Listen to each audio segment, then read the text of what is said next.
오늘은 2023년 1월 1일 새해 첫날이면서 또 일주일을 시작하는 주일입니다. 오늘 읽은 성경은 전도서입니다. 3장 11절에서 15절까지 읽었고 제목은 영원을 사모하는 마음입니다. 어째서 인간은 영원을 사모할까요? 인간은 유한한 존재로 죽음에 직면하게 됩니다.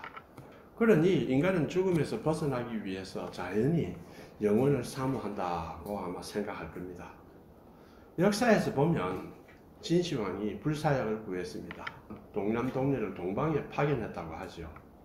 또한 정관의 치로 한족이 자랑하는 황제였던 당태종 이세민은 처음에는 진시황이 영생 불사약을 구하려 한다는 이야기를 듣고서 진시황을 조롱했습니다.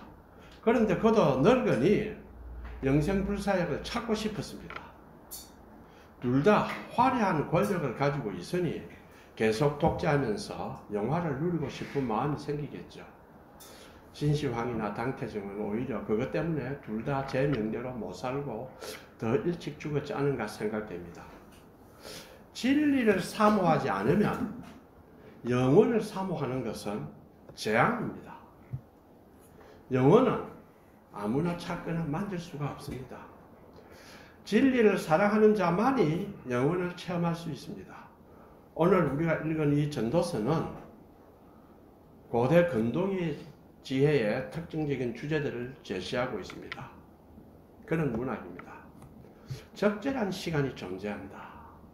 적절한 때가 존재한다. 라는 것이 주제입니다. 언제 말해야 할지, 언제 일을 해야 할지 그 적절한 시간을 아는 사람이 현명한 사람입니다. 서로 모순되는 두 가지 행동도 올바른 시간에 적용될 때는 그 각각의 행동은 실제로 적절할 수 있습니다. 이처럼 전도서는 매우 오래된 고대적 질문에 대해서 아주 지속적인 대답을 해주고 있습니다. 그렇다고 해서 전도서가 세상의 타락상을 적절하게 설명하지는 못하는 그런 피상적인 믿음을 제시하지는 않습니다. 전도서는 세속적인 사람에게는 자신들의 세속주의 결과가 어떤 것인지에 직면하라고 도전하는 복음적인 소책자라고 부를 수 있습니다. 동시에 당시 신실한 이스라엘 백성에게는 인생의 허무와 인생의 수수께끼를 진지하게 받아들이라고 도전하는 그런 현실주의로 초청도 합니다. 따라서 전도서는 세속주의와 비현실적인 낙관주의를 모두 배격합니다. 전도서는 소극적 측면에서 보면 우리의 믿음은 늘 보이는 것과 상충된다. 고 우리에게 경고합니다. 왜냐하면 우리의 믿음대로 하면 선한 자가 잘 돼야 되고 정의로운 자가 잘 돼야 되는데 악한 자가 잘 살고 선한 자가 고난당하는 것을 너무나 잘 보기 때문입니다. 그렇다고 전도서는 하나님의 길을 완전히 이해할 수 있는 지름길을 우리에게 제공하지 않습니다. 그러나 좀 더 적극적인 측면에서는 전도서는 우리에게 믿음과 기쁨의 삶을 살아라고 당부합니다. 그래서 12절 13절에 보면 사람들이 사는 동안에 기뻐하며 선을 행하는 것보다 더 나은 것이 없는 줄을 내가 알았고 사람마다 먹고 마시는 것과 수고함으로 낙을 누리는 그것이 하나님의 선물인 줄도 알았다. 존 라이트라고 하는 학자는 전도서를 이렇게 요약합니다. 하나님은 모든 미지의 것들에 대한 열쇠를 갖고 계시지만은 그것을 여러분들에게 주지는 않습니다. 그 열쇠가 여러분의 것이 아니기 때문입니다. 여러분은 다만 하나님이 그 문들을 열어주시도록 그분을 신뢰해야 합니다. 하나님은 인간의 고뇌에 찬 질문에 대하여 때때로 답변을 하시기도 하지만 다 답변해 주지 않습니다. 전도서의 핵심은 하나님에 대한 신뢰입니다. 우리는 이 신뢰를 붙들기 위해 기도할 수밖에 없습니다. 지금 우리가 삼정을 하는데 그 앞에 1장 2절에서는 이렇게 이야기합니다. 해 아래에 있는 인생은 허무하다 라는 걸 세 가지로 이야기합니다. 하나님을 떠나서 해 아래에서 인생이 추구하는 지혜는 허무하다. 하나님을 떠나서 해 아래 인생이 욕망하는 쾌락과 성공은 허무하다. 만인의 보편적 필연적 죽음 앞에서 지혜와 수고는 허무하다는 것입니다. 그러면 우리 어떻게 해야 합니까? 이 다 허무한데. 해 아래 인생의 최선의 길은 여호와 안에서 희락을 추구할 것을 권면합니다. 여기 2장 24절에서 26절에 나와 있죠. 3장에서는 해 위에 계신 하나님의 섭리에 의지하여 해 아래 인생의 절대적 허물을 극복할 수 있는 소망을 가져라고 이야기를 합니다. 전도서는 그의 기념비적인 시를 시작하면서 범사에 기한이 있고 천하만사가 다 때가 있느니라 이렇게 이야기합니다. 영어로 보면요, For everything there is a season. 기한하면 시즌으로 되어 있습니다.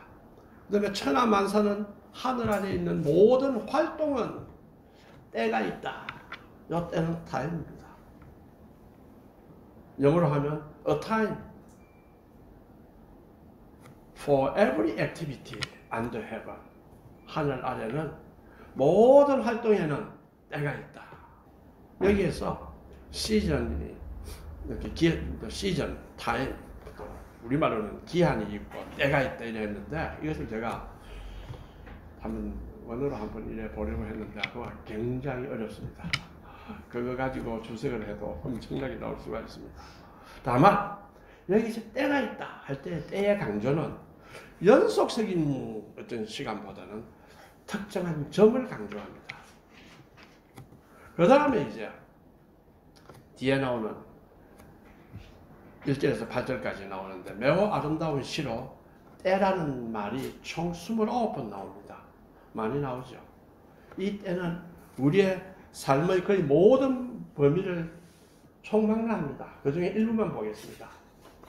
범사에 기한이 있고 천하만사가 다 때가 있으니 날 때가 있고 죽을 때가 있으며 쉴 때도 있고 심을 때도 있고 심은 것을 뽑을 때가 있으며 헐 때가 있고 세울 때가 있으며 울 때가 있고 웃을 때가 있으며 찾을 때가 있고 잃을 때가 있다.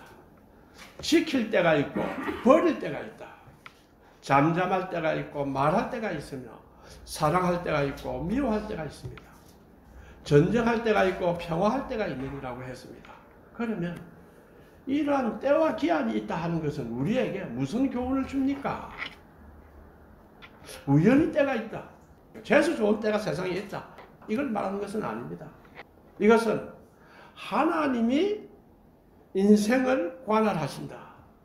그렇기 때문에 인생에는 목적이 있다는 걸 보여줍니다. 그런 의미에서 때를 기다리라는 뜻입니다. 시편 31장 15절에는 이것을 한마디로 잘 표현해 두었습니다. 내 시대가 주의 손에 있사오니. 우리가 이 땅에 한번 태어나서 각자의 시간, 각자의 시대를 살고 갑니다. 그때 우리의 고백이 무엇이야? 내 시대가 주의 손에 있습니다. 잠시 잠깐 왔다가 가는 것이 인생으로서는 내 시대가 주의 손에 달려있다는 것만큼 좋은 것이 없습니다. 내 삶이 아무리 힘들고 피폐하고 열심히 노력했지만은 사람들이 못 알아준다 이거야. 그럴 때가 많죠. 주님이 우리를 붙들고 있다. 내 시대가 주님의 손에 있다는 것입니다. 얼마나 우리 삶에 큰 확신을 주겠습니까? 하나님이 모든 것을 지으시되 때를 따라 아름답게 하셨고 세상을 창조하셨을 때에 아침이 되고 저녁이 되니 좋았더라 하신 것과 유비가 잘 됩니다.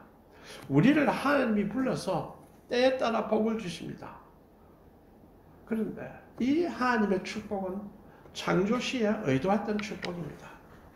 창조시에 하나님은 우리를 하나님의 형상으로 만들었습니다.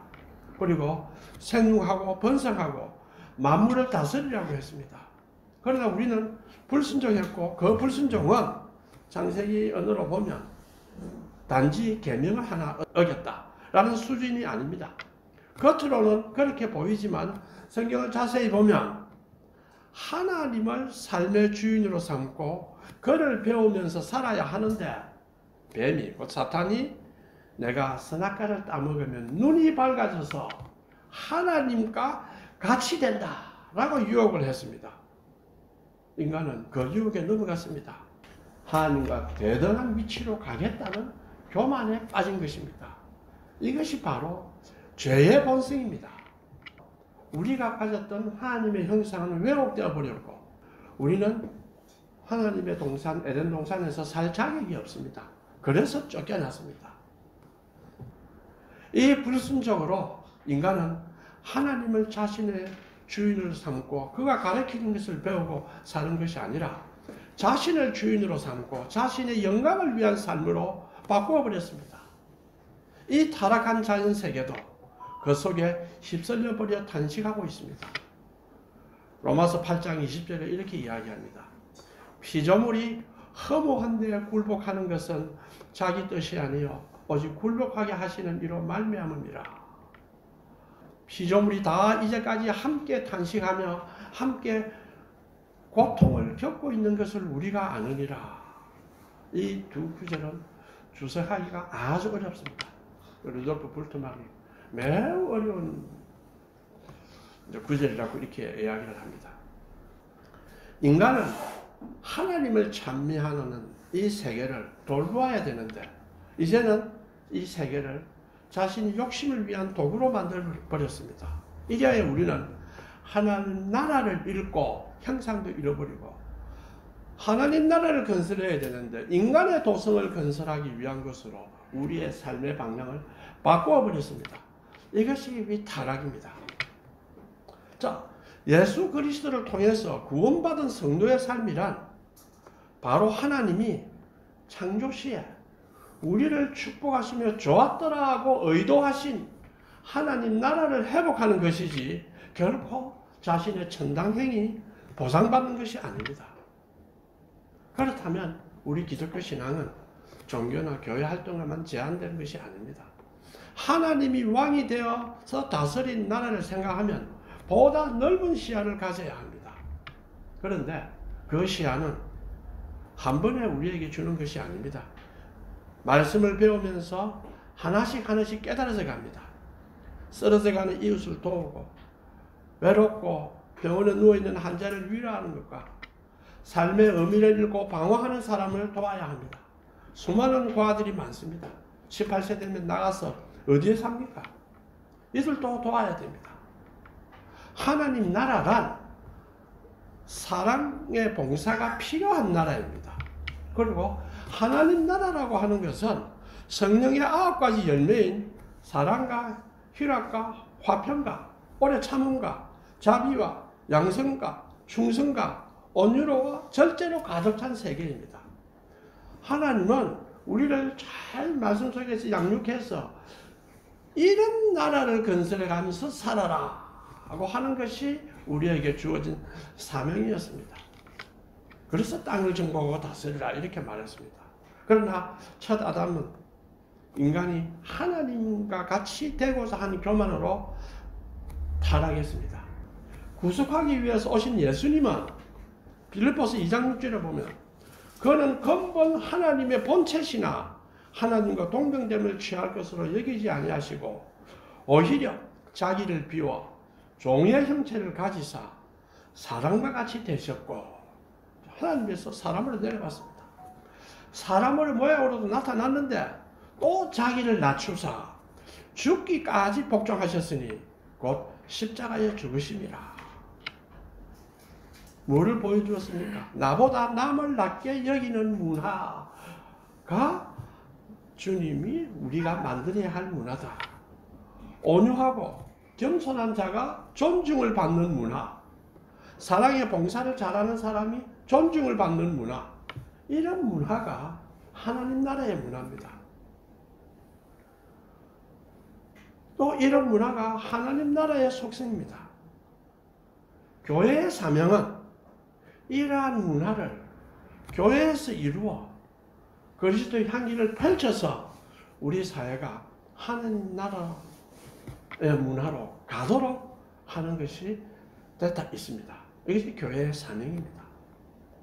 사람에게는 영혼을 사모하는 마음을 주셨습니다. 그러나 하나님이 하시는 일의 시종을 사람으로 측량할 수 없게 했습니다. 암담하죠? 영혼은 사모하라고 했는데 영혼을 사모하는 하나님을 사모하는 건데 하나님이 우리에게 하시는 그런 시종을 우리는 측량할 수 없다.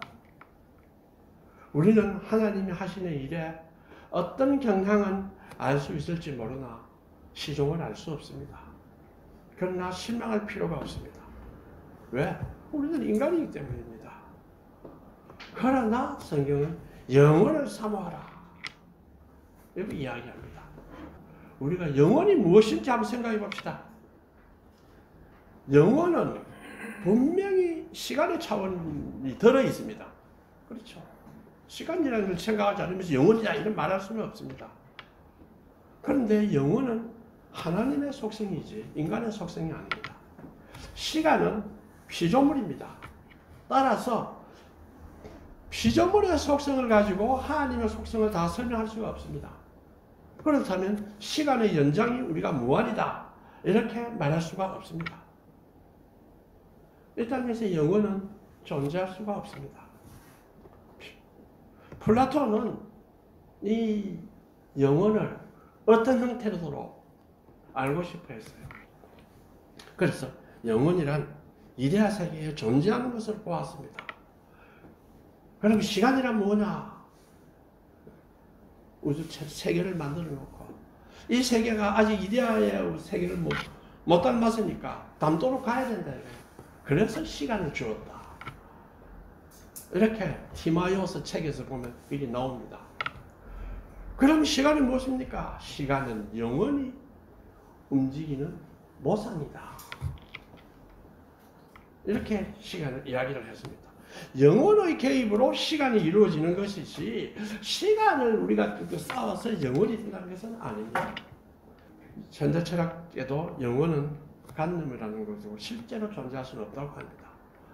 그렇다면 영원한 자는 누굽니까? 하나님뿐입니다. 그러면 영혼을 사모한다는 마음은 뭐였습니까?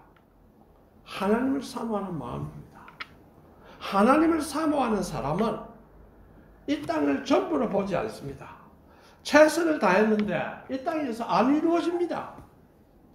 나도 그나마 열심히 살라 했는데 내가 왜 이 모양이 되었나? 그렇죠. 그 애통하지 마라. 애통하지 마라. 왜냐하면 하나님을 사모하는데 하나님을 보이지 않아요. 예수님이 뭐라 했습니까? 나를 본 자는 아버지를 보았다고 했습니다. 이제 우리는 성육신 하신 주님을 압니다. 하나님과 연합, 예수님과 연합을 꿈꾸는 것이 이제는 영혼을 사모하는 마음입니다. 영생은 하나님과 그가 보내신 그리스도를 아는 것이라고 예수님이 직접 말씀했습니다. 직접 자신을 가리켜서 말씀한 것은 요한복음 2구절 밖에 없습니다. 나머지는 간접적으로 했어요. 자, 주님과 연합하여 그를 배우고 깨달아가는 것이 뭡니까? 영혼을 사모하는 것입니다. 주님과 연합해서 그를 배우고 깨달아가고 하는 교회의 모든 행사들은 무엇과 연결되어 있느냐? 영혼을 사모하는 것과 연결되어 있고 영혼과 연결되어 있습니다. 그렇다면 우리의 삶을 일장춘몽에 비교하는 것은 잘못된 것입니다. 이제 동양고전책에 보면 나오죠. 인생은 일장춘몽이다 나옵니다. 인생은 주님이 관할하는 고귀한 삶입니다. 때가 있지 않습니까? 때가 있나니라는 뜻은 인생은 주님이 관할하는 고귀한 삶입니다. 절대 일장춘몽이 될 수가 없습니다. 우리 마음이 바로 종교의 자리입니다. 마음이 악하면서 나는 하나님을 믿는다, 종교를 믿는다, 신을 믿는다 있을 수가 없습니다. 자기 마음이 완악하면서 나는 하나님을 믿는다, 주님은 온유한 사람인데, 온유한 분인데 그 말을 한다는 건 잘못됐습니다. 자, 영혼을 사모하는 마음을 주님이 주셨다는 것은 뭡니까? 우리 마음의 터잡은 우리의 삶이 바로 영혼과 연결되어 있다는 것입니다. 그렇기 때문에 내가 어떤 형태의 삶을 살고 있다, 어떤 처지에 놓여 있다 하더라도 결코 헛되이 무시해버릴 수가 없습니다. 그렇다면 우리 형제도 헛되이 무시해버릴 수 없습니다. 왜? 그 사람의 삶은 영혼과 연결되어 있습니다. 영혼과 연결된 마음을 가진 사람의 삶이 어떻게 일장춘몽이 될 수 있습니까?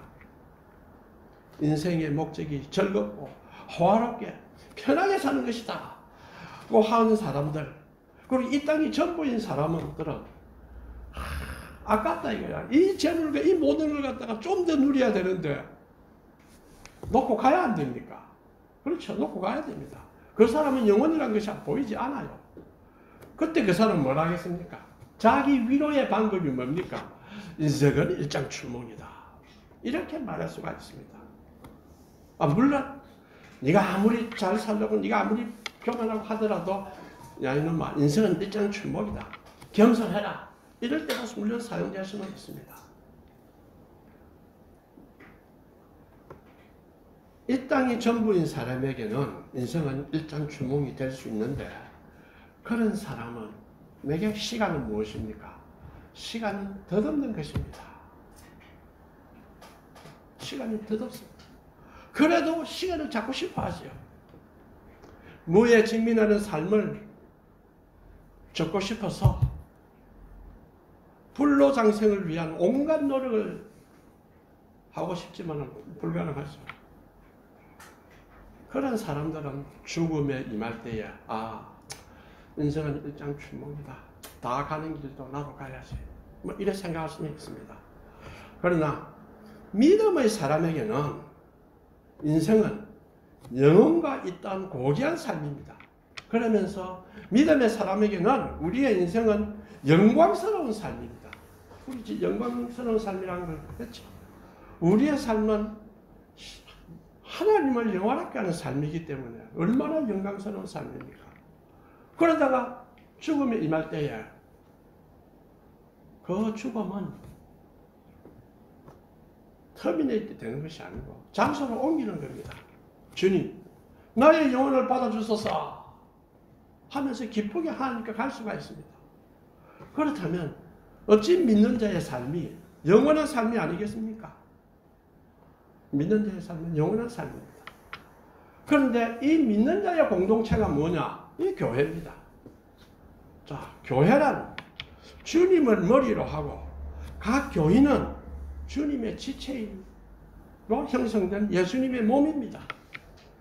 그래서 모든 지체는 동등합니다. 서로 존중하고 서로 받은 은사를 감사히 여기고 실현하면서 존중해주는 훈련을 쌓아가는 것이 교회입니다. 교회는 이 땅에서 볼 관점에서 저희 사회학적으로 보면은 교회는 시간적 존재입니다. 그러나 주님과 연합했다는 의미에서 보면 신학적으로는 영원한 존재입니다. 자, 그렇다면 영원한 존재가 이 땅에 보인다고 할 때는 어떤 특징을 가진 존재가 영원한 존재겠습니까? 주님이 수고하고 무거운 짐진 자들은 다 내게로 오라. 나의 멍에는 쉽고 가벼움이라고 하셨습니다. 교회가 영원한 존재란 것은 수고하고 무거운 짐진 자들이 오는 곳이고 우리가 그들을 편히 쉬게 해주지는 못하지만 내가 너희를 편히 쉬게 해주리라고 하신 주님을 소개해주고 믿는 자의 도리를 보여주어 그들을 이끌어주는 곳이 교회입니다. 진실로 교회는 이 땅에서 괴로움을 당하는 사람에게 새로운 세계가 주님의 세계를 보여주어서 쉬게 하는 곳입니다. 영혼을 사모하는 사람은 13절에 다시 나오죠. 이 세상에 사는 동안에 기뻐하며 선을 행하는 것보다 더 나은 것이 없다는 것을 깨달은 사람입니다. 그걸 깨달은 사람은 바로 영혼을 사모하는 사람입니다. 그리고 사람마다 먹고 마시고 수고하고 낙을 누리는 것이 내가 잘났기 때문이 아니다. 그것은 바로 하나님의 선물이다. 라는 걸 깨닫는 사람입니다.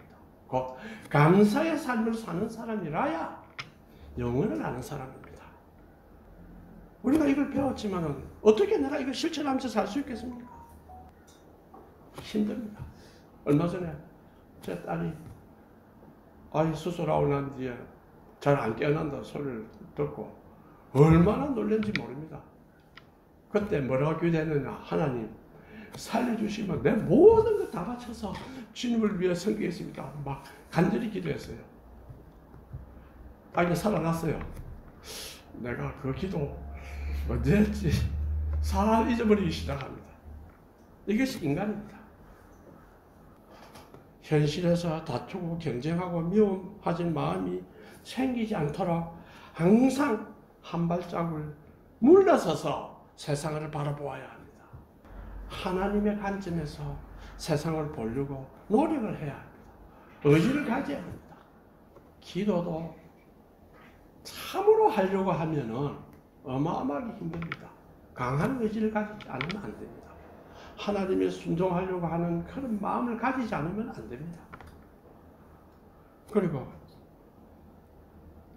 우리가 생각하는 것도 우리가 생각하고 듣는 것이 우리의 사고를 형성합니다.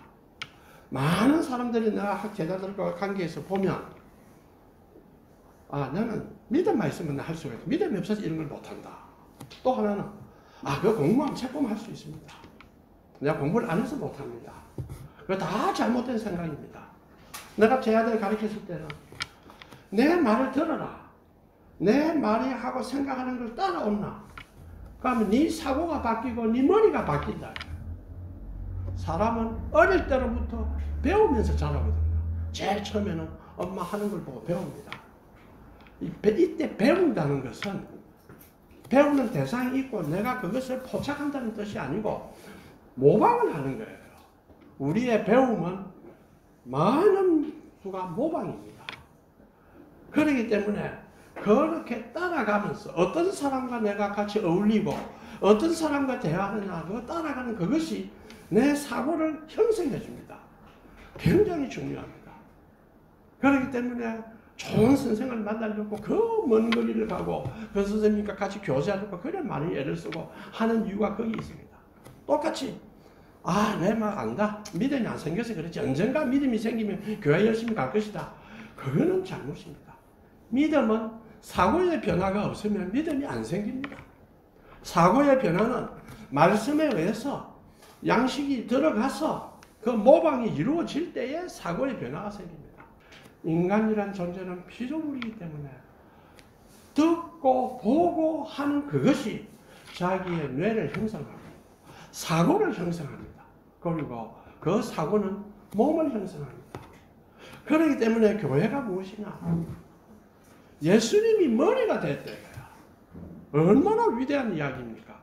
우리가 예수님이 머리가 됐다 이럴 때는 예수님이 우두머리고 우두머리가 명령하면 우리가 따라가는 쫄병이다. 이 뜻이 아닙니다.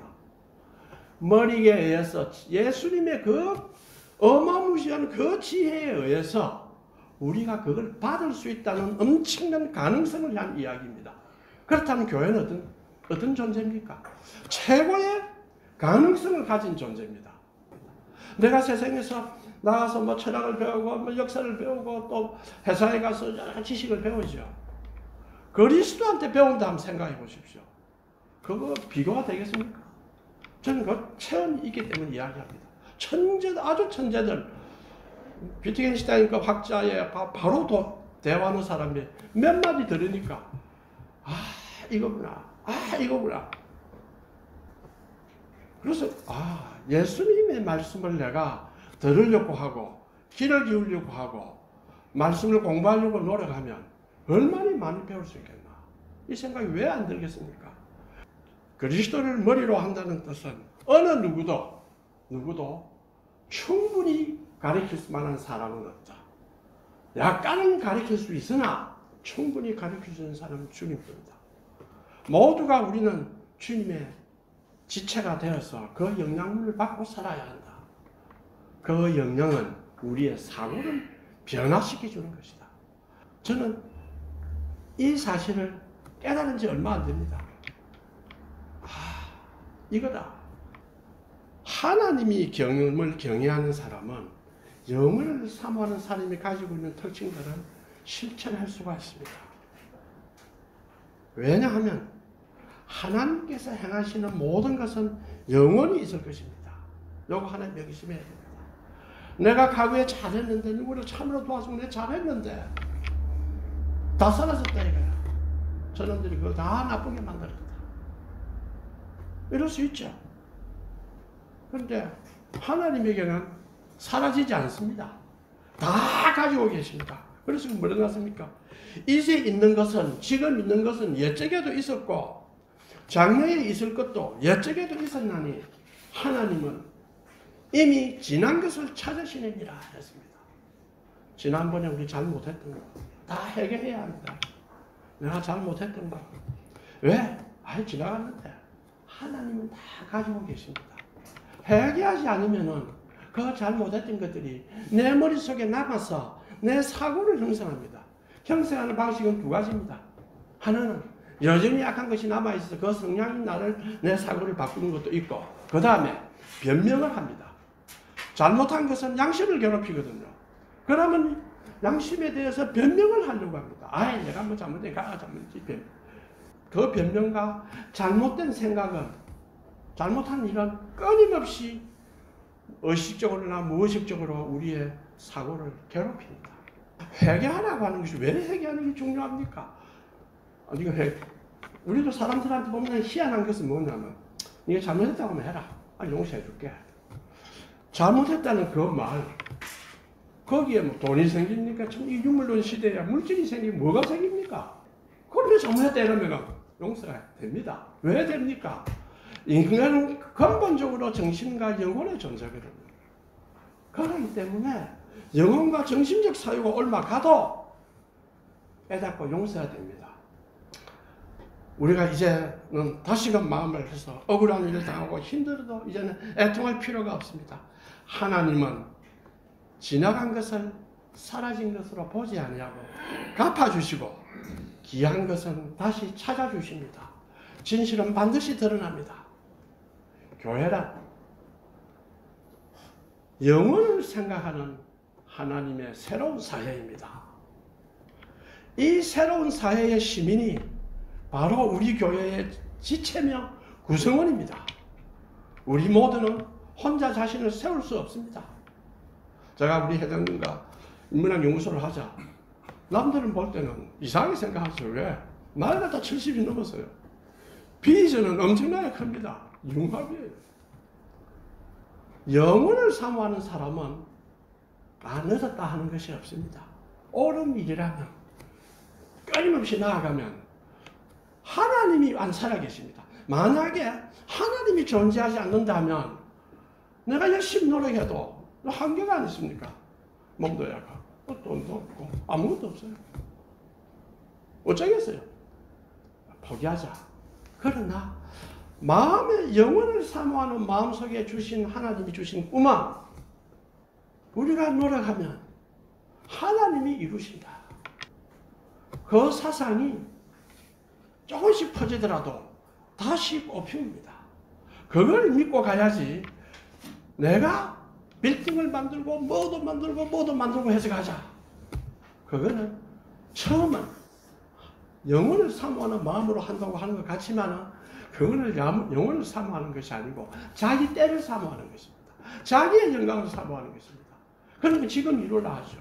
우리는 씨를 뿌리고 하나님이 자라게 하신다는 이렇게 믿고 있는 사람은 영원함 속에 있다는 뜻은 현재는 눈에 보이지 않지만은 그 영혼 속에서 작용하고 있다는 뜻입니다. 교회에 존재하는 모든 구성원은 세워진 사람은 아무도 없습니다. 모두가 서로 지어져 가는 사람입니다. 우리가 새해를 맞이할 때에 뭐를 깨달아야 되느냐? 나도 형제와 더불어 지어져 간다. 내가 똑똑하니까 내가 남한테 지어준다. 천만의 말씀입니다. 그리스도가 머리가 되기 때문에 우리가 남을 그리스도를 통해서 지어주는데 도움을 줄 수 있으나 우리가 짓지 못합니다. 영원을 사모하는 사람은 이것을 깨닫고 형제와 더불어 지어져가는 사람입니다. 자, 오늘은 새해 첫날이면서 한 주의 시작입니다. 참 이게 겹치기가 힘들어요. 원래 일요일이란 토요일이 마지막이고 그래서 안식하죠. 열심히 일했으니까 쉰다 이런 뜻으로 많이 생각합니다. 그러나 이게 일요일로 바뀌었어요. 부활의 새 아침이다. 일주 첫날 주님과 교제하고 그 힘으로 세상에 나간다 그런 뜻입니다. 그런데 이 주일과 새해 첫날이 딱 같이 일치가 되었습니다. 이번 새해에는 우리 자신은 내가 영원을 사모하는 사람이라는 것을 깊이 새기고 어떻게 이를 실천해 갈 것인가 이것을 기도하면서 구하면서 살아가는 한 해가 되기를 바랍니다. 아멘. 다 통성으로 기도하겠습니다.